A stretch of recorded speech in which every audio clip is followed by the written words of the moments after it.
ओम श्री विष्णवे नमः।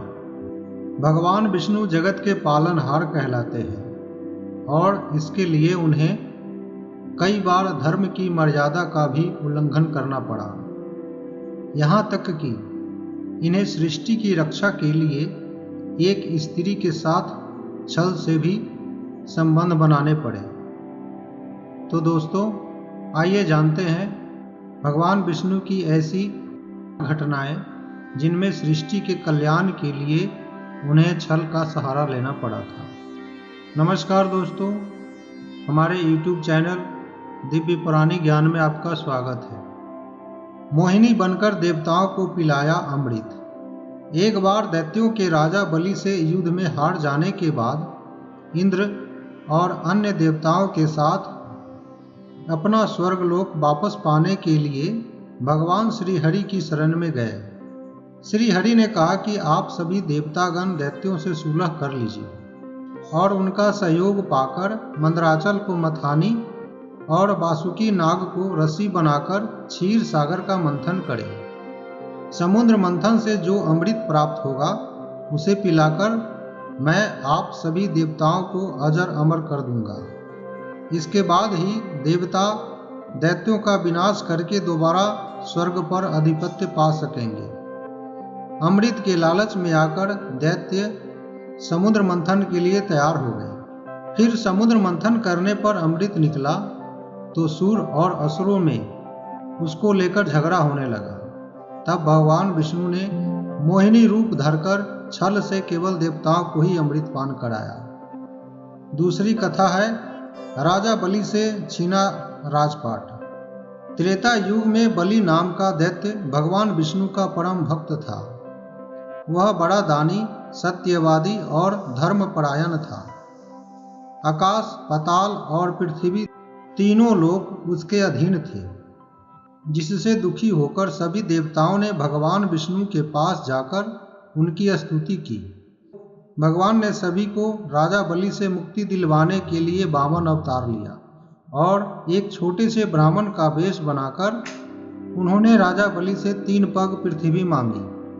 राजा बलि के संकल्प करने के पश्चात भगवान ने विराट रूप धारण करके अपने 3 पगों में तीनों लोकों को नाप लिया और राजा बलि को पाताल लोक में भेज दिया।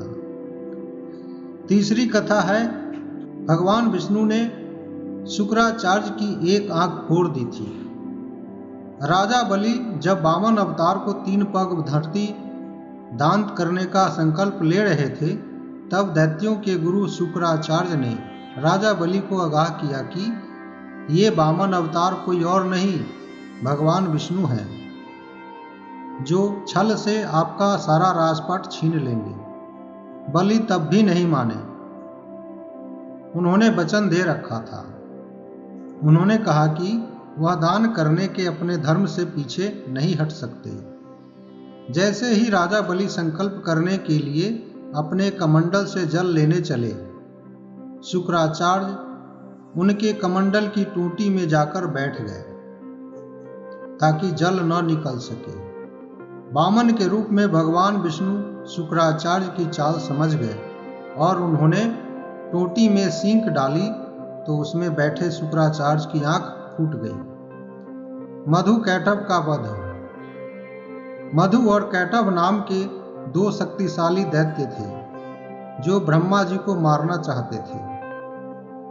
स्वभाव से तपस्वी ब्रह्मा जी भगवान विष्णु की शरण में आए और बोले कि प्रभु, आप हमारी इन दैत्यों से रक्षा करें। मगर इन दोनों दैत्यों को इच्छा मृत्यु का वरदान प्राप्त था। भगवान विष्णु ने छल से कुछ ऐसी सम्मोहन विद्या अपनाई कि दोनों दैत्यों ने प्रसन्न होकर उनसे वरदान मांगने को कहा। भगवान विष्णु ने वरदान मांगा कि मेरे हाथों से मृत्यु स्वीकार करो। उनके तथास्तु बोलते ही भगवान विष्णु ने अपनी जांघ पर दोनों का सिर रखकर सुदर्शन चक्र से काट डाला। एक कथा में भगवान विष्णु शिशु का रूप अपनाकर भगवान शिव और माता पार्वती से छीना बद्रीनाथ धाम।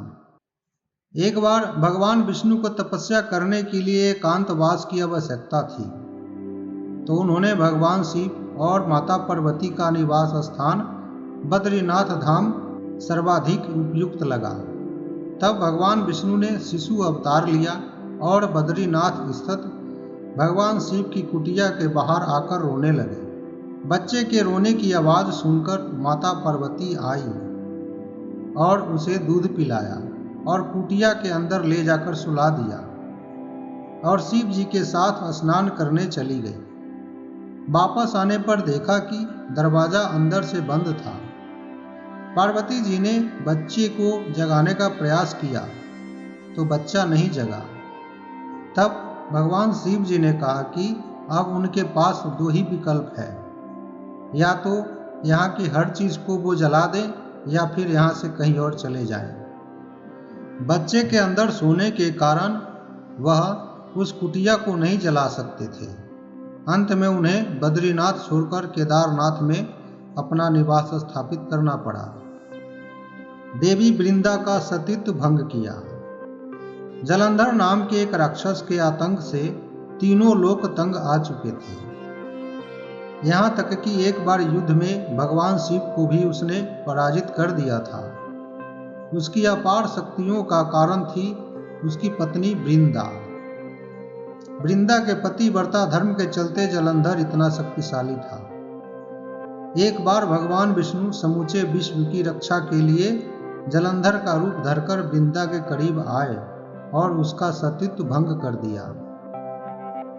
ऐसा होते ही जलंधर की शक्तियां छिन्न होने लगी और वह देवताओं से युद्ध में हार गया। तो दोस्तों, भगवान विष्णु की ये कथाएं थी जिसमें उन्होंने छल से जीता और लोगों का कल्याण किया। जय श्री कृष्ण, जय श्री कृष्ण।